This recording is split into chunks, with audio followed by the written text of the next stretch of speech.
Hi, guys.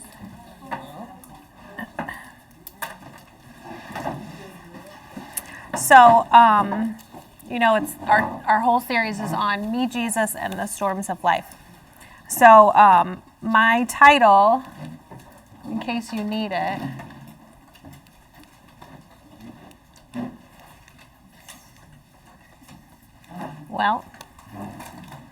it's off. Just kidding. Sorry, guys. Got it. It's the storm of betrayal. And so first I'm going to give you a little bit about me. I like to give backstory just because I feel like who we are and how we grow up helps us, or hinders us in the choices that we make in life. So I'm a middle child. I was always the good kid. I have an older sister. She is the problem child. And I have a younger brother who is the only boy and the baby of the family.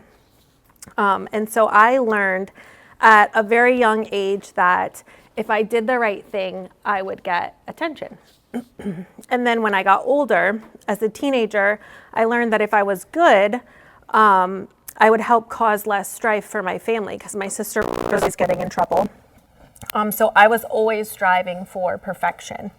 I grew up Catholic, so I went to church, but I didn't really read my Bible. I knew Bible stories and I read some of the Bible, but never the entirety of the Bible, and not enough to help me, let's say. So I also didn't really have a relationship with God.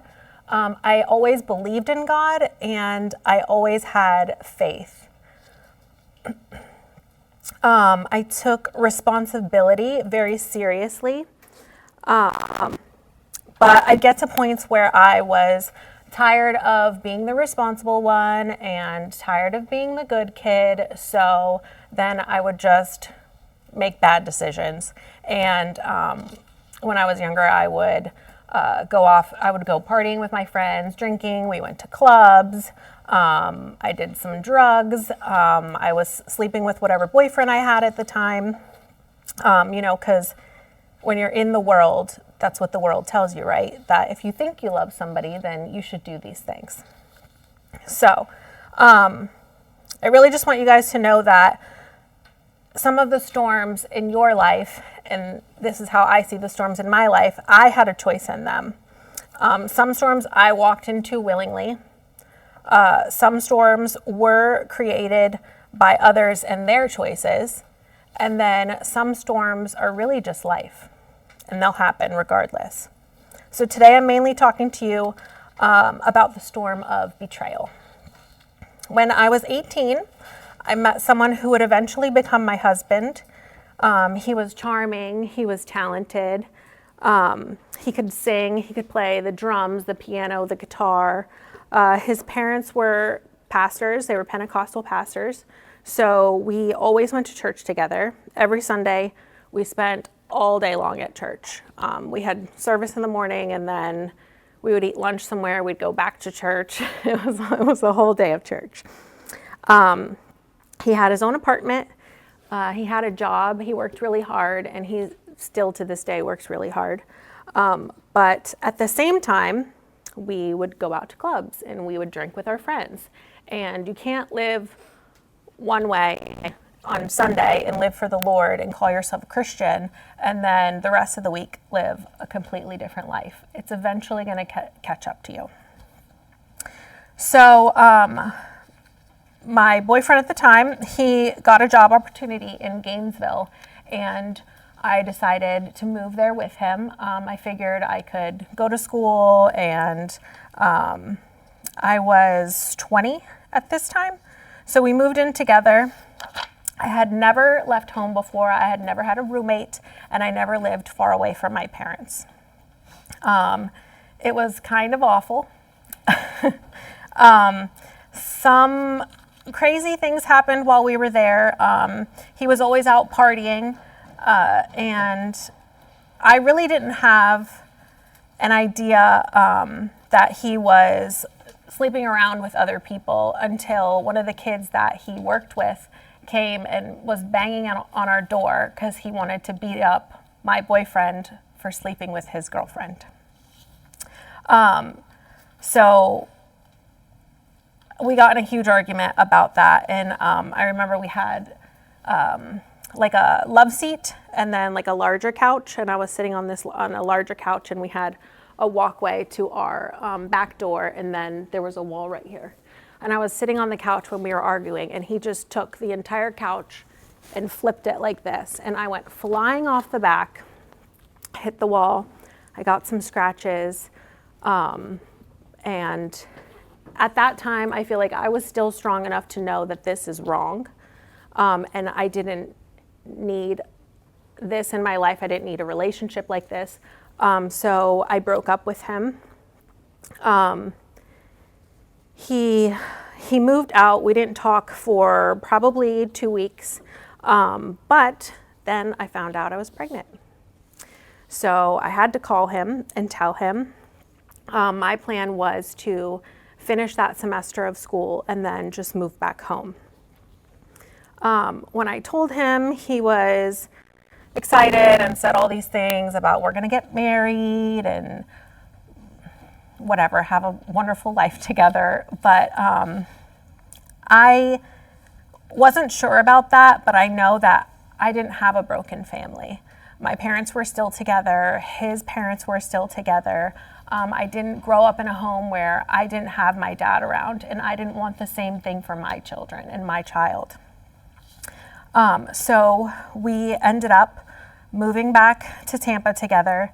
We moved in with my parents, but his partying didn't stop. Our daughter was about 6 months old when he finally proposed to me. Quickly after that, I got pregnant again with our son. There were plenty of signs and reasons for me not to marry this person, but I chose to ignore them. I thought the responsible thing to do would be to get married.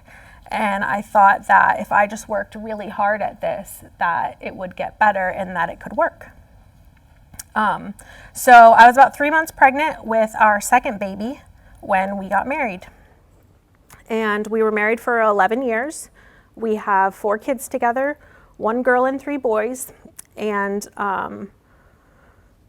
for lack of time, I can't really tell you everything that happened in the 11 years. I really have stories for days. But as I was praying and talking to God about what to tell you guys, a few things just kind of kept popping up. And so really some of this stuff, like my kids don't even know. But so during that time period, my husband was physical with me in harmful ways. They were like few and far between. But one night I remember, he would always pick fights. He would pick fights, and I think it was just in order for him to leave and to go out, because realistically, he was always there. And he was home every night. But this one night he was angry about something. I think we were arguing about his drinking, and my son was a baby because he was in the crib, but he pushed me onto the bed and started choking me. And I think my daughter saw, because he ended up grabbing her and just taking her, and he left the house. And in that moment, I mean, I was distraught. I didn't know what to do. We didn't have GPS back then. I didn't have like him on Find My iPhone, I didn't know where he was going. So I called his brother just to see if he would reach out to him and find out where he was going. He ended up taking her to like a hotel. I don't even know how. She maybe was 3. And I mean, still to this, she remembers it. She remembers the hotel. She remembers what they watched. She remembers everything about it. But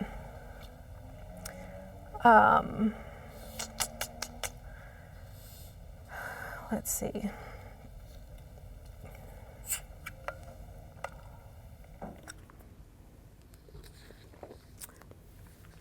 So there was a few times he would do stuff like that. It was never in front of anybody else. And even when I called his brother, I never told him the full story. I just said, hey, we were arguing. This is what happened.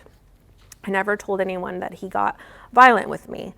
And I really just learned, like as he drank, he would just get mean.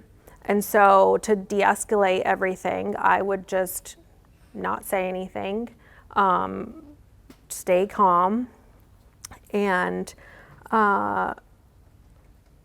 kind of just wait till the next day. And then either the next day he would be fine and act like nothing happened, so I would just brush everything under the rug, or he would apologize profusely and say, you know, this is never going to happen again. So that's was my life for a while.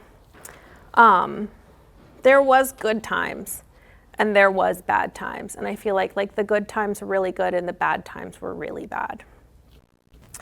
He was also verbally abusive. He would talk poorly about my body. Nothing I ever did was good enough. I didn't work out enough. I wasn't skinny enough. My hair wasn't blonde enough. Like, there was a point where my hair was so bleach blonde, guys. It was breaking off. I literally cut bangs like so thick. I looked like Tinkerbell because just to try to get it to blend in.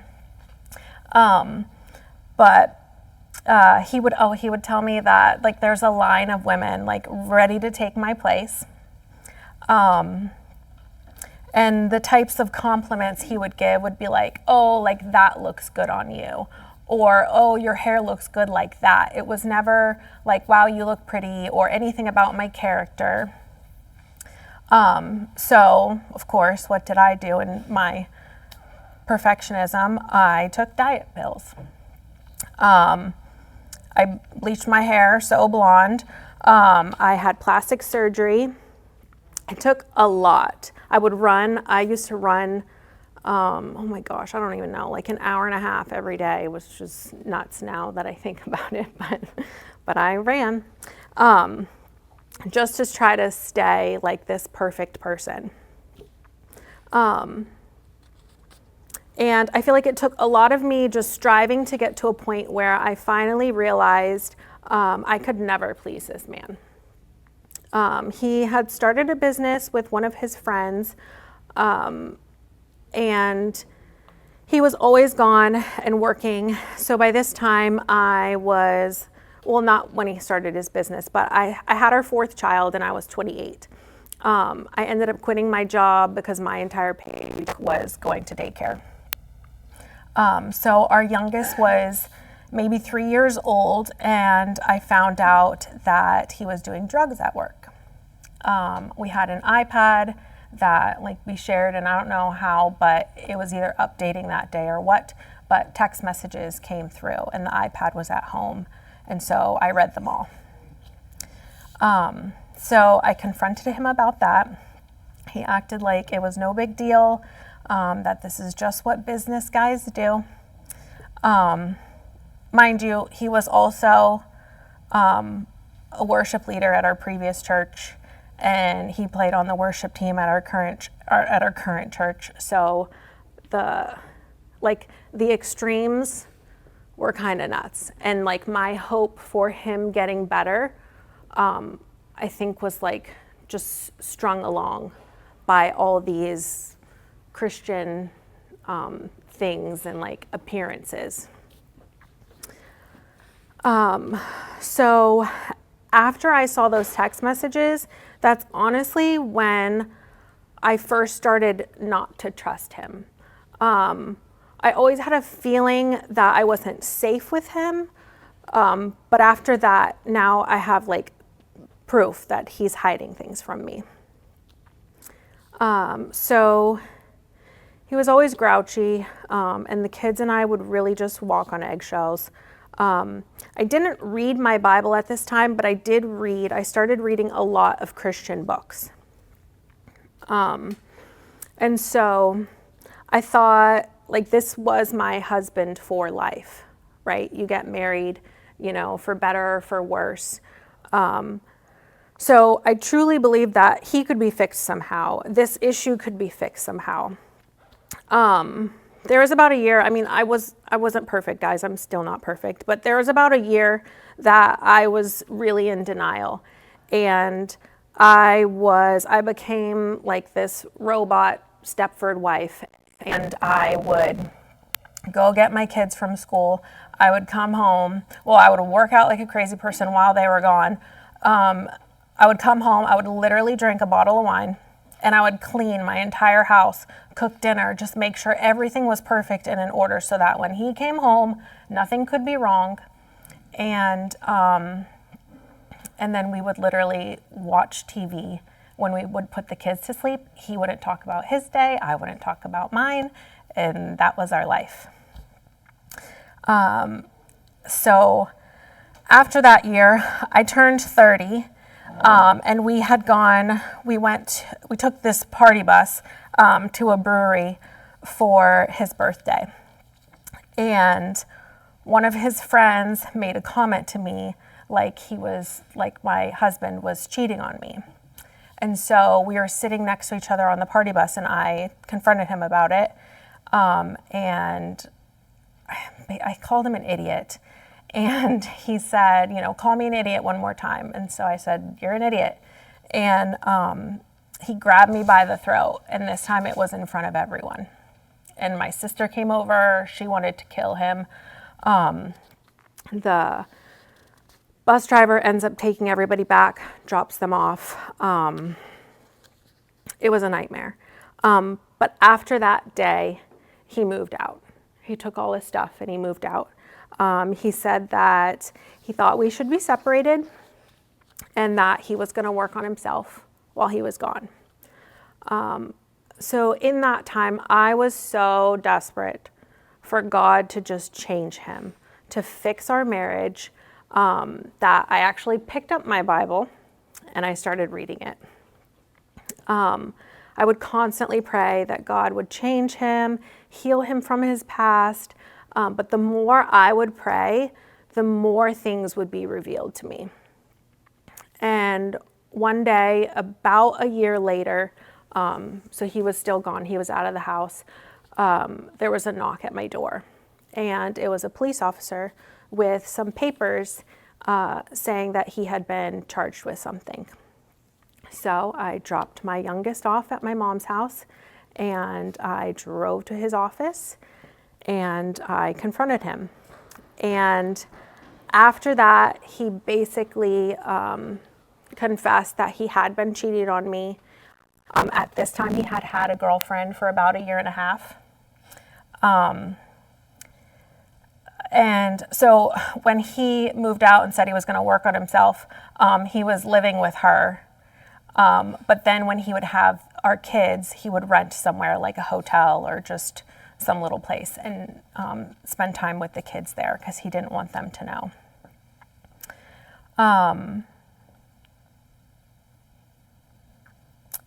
So after that, a bunch of different things came out.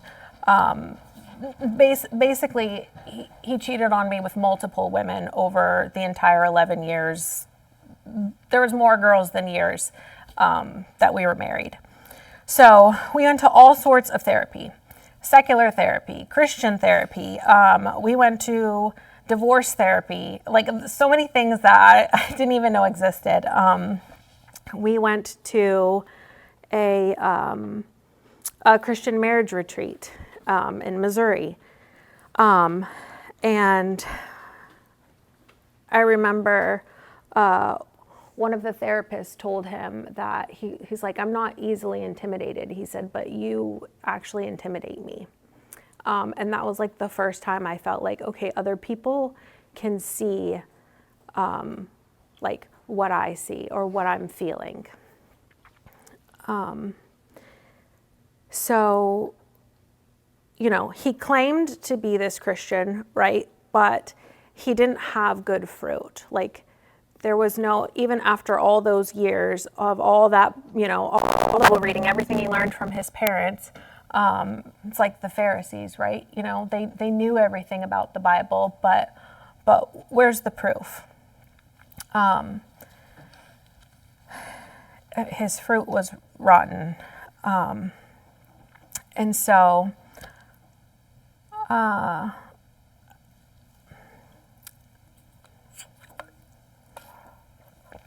feel like God let me get to that point and try as hard as I possibly could in my own will and in my own might, for me to finally see, the light at the end of the tunnel. Like, this isn't going to work for you to just keep trying this on your own. So even when we were going through the Christian therapy and all the things, like, I really believed that we would have this great story, this great ending, like this redemptive story, that, we'd have, a ministry. We could help other people who had struggling divorces or struggling relationships, and we could help, dig them out with the help of the Lord. But that just wasn't, that wasn't it. And that's not my story. And it's crazy to think, like, I didn't want what God had for me. I wanted a different ending, you know what I mean, to a terrible story. But I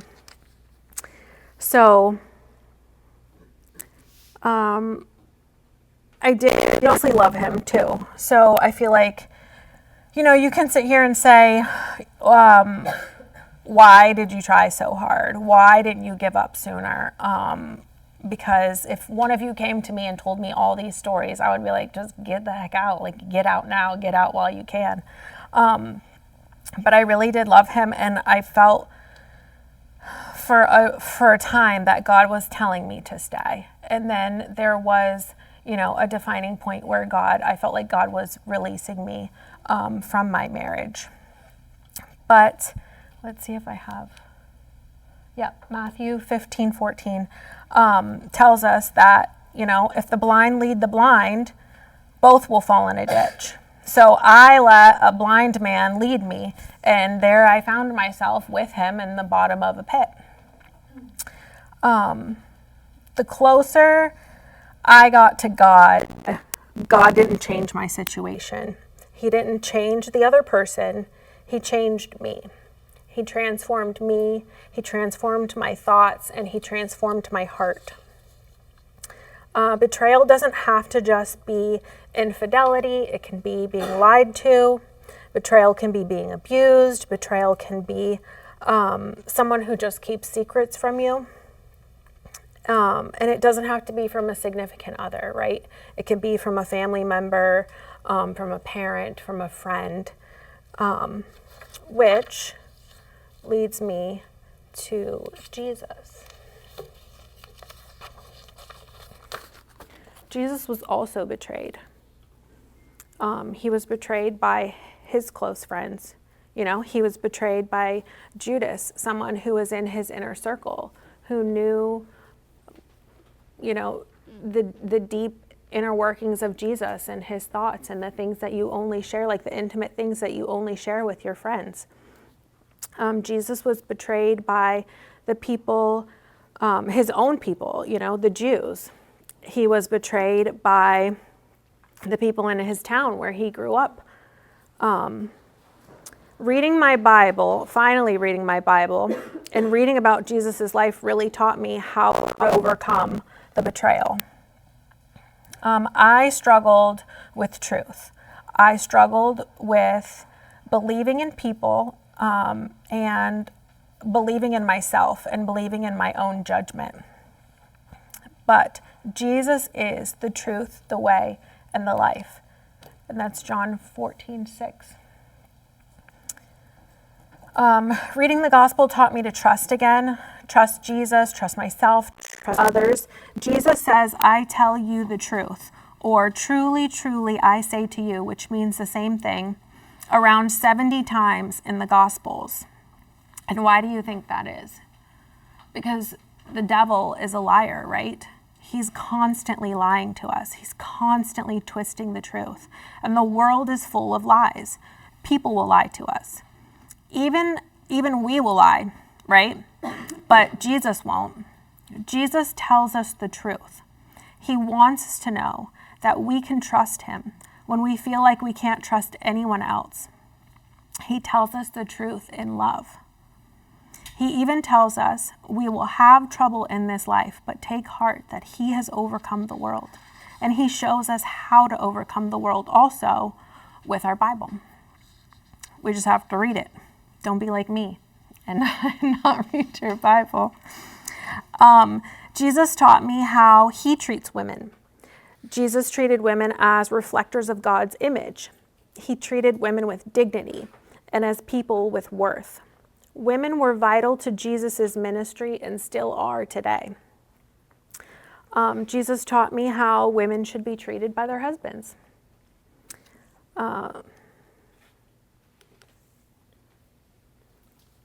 2 Timothy 4:17 says, "But the Lord stood with me, and he strengthened me." And that's what Jesus did. And he'll do the same for you. Jesus will heal you. I'm telling you this from experience. There is so much about my storms that really when I was talking with God, he reminded me of so many things that I actually forgot. Like I actually forgot these things happened, which is crazy. But that's what he wants for you too. He wants you to have a life that's thriving, not just surviving. You can have sunshine after the storm. You can have the joy of the Lord. So that leads me to when you're in the storm. So when you're in the storm, seek God.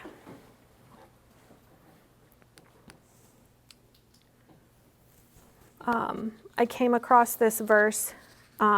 It says, it's Jeremiah 29:13, "And you will seek me and find me when you search for me with all of your heart." And that really just, that verse was something that I would just play in my head over and over, like search for him with all your heart, search for him with all your heart. And what does that look like, right? I don't know what that looks like for you, but for me, it was volunteering. It was getting outside of myself and my own problems, being there for people who weren't going to take advantage of me. I volunteered at a women's home where women were rescued from sex trafficking and they were taught how to live a normal life again. I volunteered at a food pantry. I volunteered at church.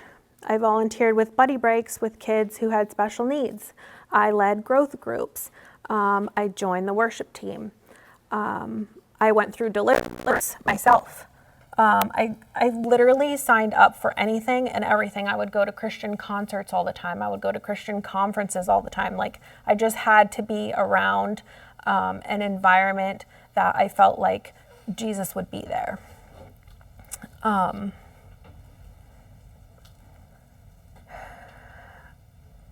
I feel like it helps. Well, this verse, Pastor Joseph talked about this verse a few months back, and it's Philippians 4:8. "Finally, brothers and sisters, whatever is true, whatever is noble, whatever is right, whatever is pure, whatever is lovely, whatever is admirable, if anything is excellent or praiseworthy, think about such things." That was something that I just constantly would just tell myself over and over, because I would have, there was a window of time where I would have these tormenting thoughts. And I would wake up in the middle of the night just like terrified. There wasn't a reason for it. I would just feel like fear physically. My whole body, like I would try to fall asleep at night and like the thoughts would just go and my whole body would just shake. And I would break out in these hives. It was nuts. Just from the stress of it all. And I would constantly have earbuds in and I would just be listening to worship music. or I would have a sermon on and I would just be listening to sermons, because I would go to therapy and I would talk about the things I needed to talk about, but when I wasn't there, I did not want to think about anything, and I didn't want to give the devil like even a chance to get into my thoughts. And that's what he was trying to do, right? He was trying to attack me and make it worse. So in the storm, be grateful. I would wake up every day and just tell God the things that I was thankful for. I used to listen to Thank You, Jesus on repeat. And then on tough days when I really couldn't think about anything to be thankful for besides my children, I would just thank God for saving me from scenarios that I didn't even know about. And to be honest with you, I don't even think I would want to know about them, right? But being grateful, be grateful to God also that He fights your battles for you, right? The Bible tells us that the vengeance is of the Lord. So it's the Lord's to take a hold of. Like, don't stoop to someone else's level, don't live like an eye for an eye. Like, let God handle that, and you just be grateful for the things that you be grateful that you don't even have to be that way, right? That you don't have to be like the other person. There is a story, one of the sermons that I actually listened to was Pastor Jensen Franklin, and it was called Be Made Whole. And it was about, it's in Luke 17, and it's 10 lepers who Jesus heals them, right? But only one of them goes back and actually tells Jesus, thank you. One of them returns and praising God and falls at Jesus' feet and just tells him, thank you, thank you, thank you. And Jesus basically says, you're healed and you're whole and you're complete. And so he not only got physical healing like the other lepers, but he also got salvation. So you never know what gratitude, towards God can do and can change in your life. And then the last one would be to put your hope in God. I made a mistake of putting my hope in things that might happen. My hope struggled for a little while. I hoped that this other person would do these things, or I hoped that they would change. I'm like, if I just hope enough, it'll work. But that's not right. Right? So Psalms 42:11 says, "Why, my soul, are you downcast? Why so disturbed within me? Put your hope in God." And that's what I wasn't doing. God had to teach me how to hope properly. Psalm 130 and verse 5 says, "Wait for the Lord. My whole being waits, and in His word I put my hope." So putting your hope in His words, not in your own words and what you're praying and what you're wanting for, but in Him. So that's basically the end, but maybe you don't resonate with my side of the story. Maybe you resonate with the other side of the story. Maybe you're the betrayer. Maybe you're a Saul turned Paul in your storm. Maybe you're Nebuchadnezzar in your storm. Maybe you're the Manasseh. For years you were a liar, an abuser, an adulterer, whatever you want to call it, whatever you want to label it. You can still use these same three things. You can, God wants to restore you, both sides, right? He wants to restore, anything evil. You can seek God with all your heart. You can be grateful, and you can put your hope in Him.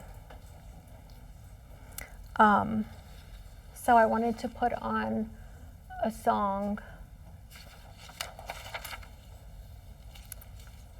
if possible. I wanted you guys to just praise if you want to praise. It's a song some of you might not have heard of. So look at the words, but also think about like a storm, either a storm that you've gone through, something that you are going through, or even on the flip side, right? Something that you want to be forgiven for, or a storm that you caused in your own life, or in someone else's life. And just maybe journal or just worship or read the words because they're important.